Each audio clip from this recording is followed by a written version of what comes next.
E aí, pessoal?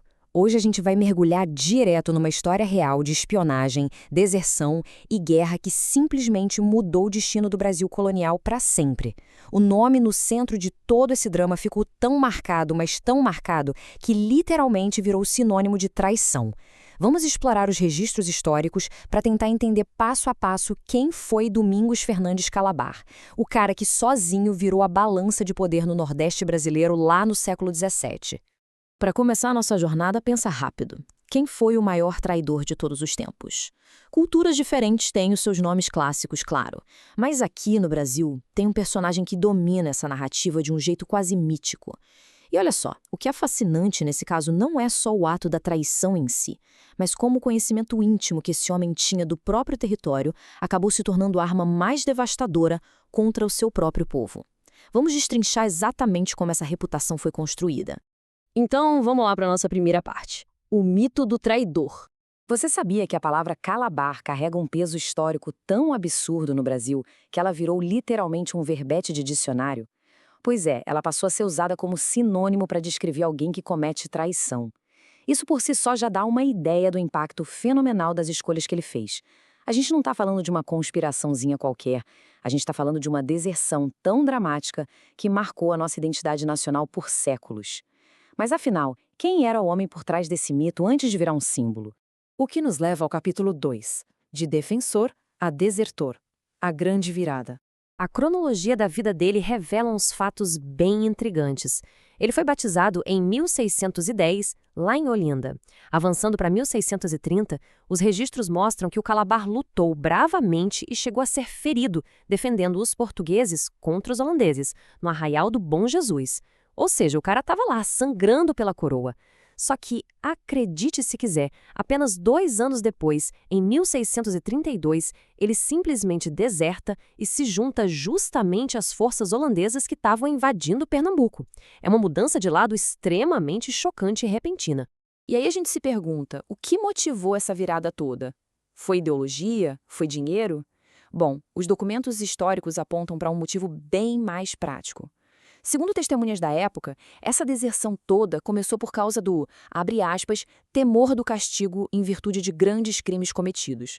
Trocando em miúdos, as evidências sugerem fortemente que ele virou a casaca muito mais por uma questão de autopreservação perante a justiça portuguesa do que por alguma simpatia política repentina pelos holandeses. E a assimilação do Calabar entre os inimigos foi assustadoramente rápida.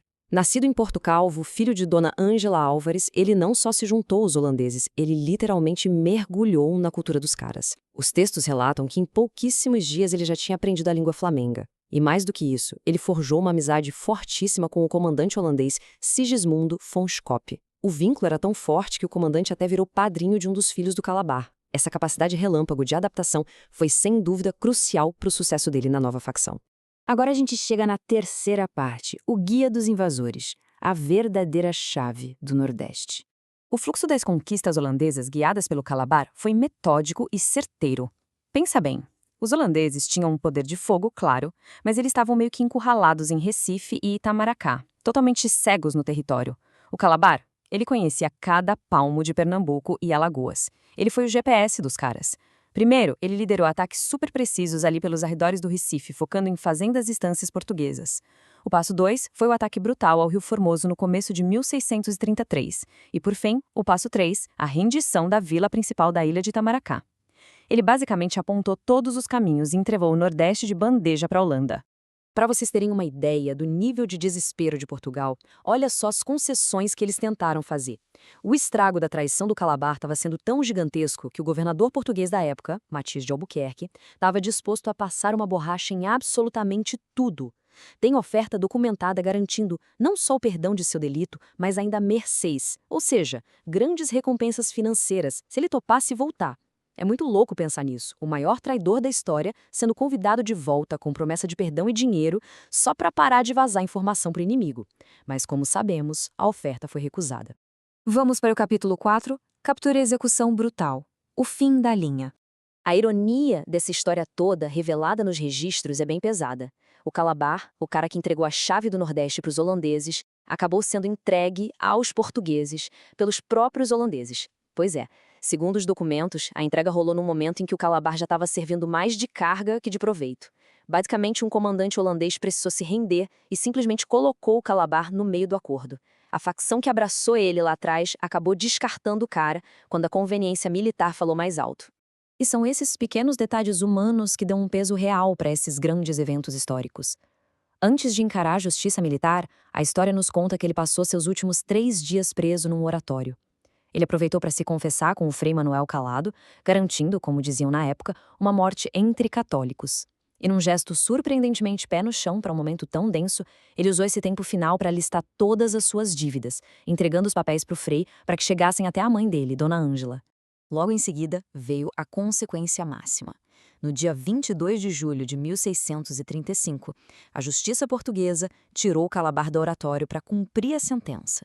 Ele foi condenado à morte por garrote, que é o estrangulamento, e depois o corpo dele foi esquartejado, com as partes expostas publicamente.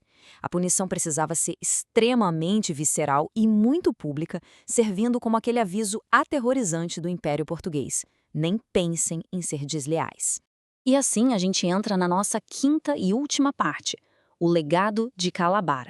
A dualidade desse personagem fica cristalina quando a gente olha o rescaldo de tudo isso. De um lado, a visão dos portugueses, um desertor imperdoável que merecia a pior morte possível, com os membros espalhados para todo mundo ver. Do outro lado, o que acontece? Pouco depois das tropas portuguesas irem embora da vila, o exército holandês avança e ocupa a área. E qual foi a primeira providência deles? Prestar honras fúnebres militares totais aos restos mortais do Calabar. É bizarro e fascinante. Para uns ele era o vilão supremo, para outros um herói essencial que merecia ser pranteado. E toda essa saga nos deixa com uma reflexão histórica muito profunda que as nossas fontes levantam. Existe um provérbio antigo sobre a diferença do valor que se dá à traição e ao traidor. A traição do Calabar, essa foi super valorizada pelos holandeses, afinal, garantiu a vitória deles. Mas e o traidor como pessoa? Quando a situação apertou e ele virou um peso, foi entregue direto para a morte. Fica a pergunta, será que quem trai, mesmo quando ajuda a um lado, consegue de fato conquistar confiança real ou vai ser sempre visto só como uma ferramenta descartável? É um pensamento provocativo sobre as complexidades da guerra e da própria natureza humana. Um excelente ponto para a gente encerrar a nossa explicação de hoje. Até a próxima!